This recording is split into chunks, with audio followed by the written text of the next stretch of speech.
A lot like the ones that are used on cell towers.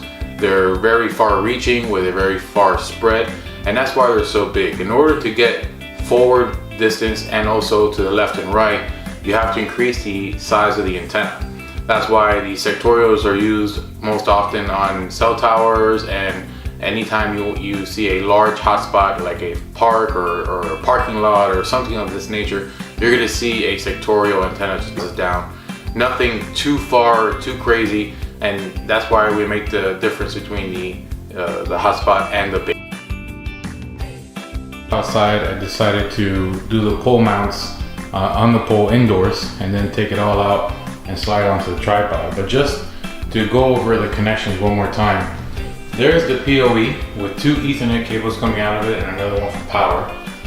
One of the Ethernet cables is running to my router, and that's what's giving internet to the whole system. That is the LAN port on the PoE.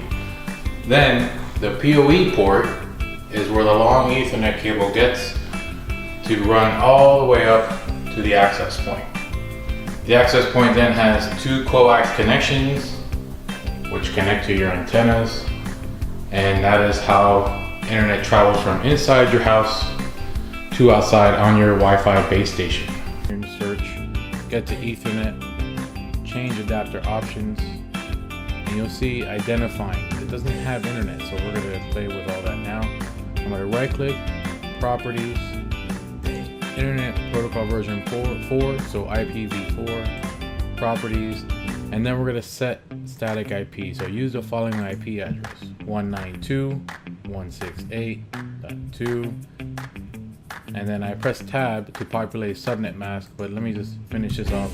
So it's 192.168.2.10, and if you press tab or it doesn't populate, you need to put in the subnet mask 255.255.255.0. You can press OK there, close, and let's leave this here. So let's open up a new tab.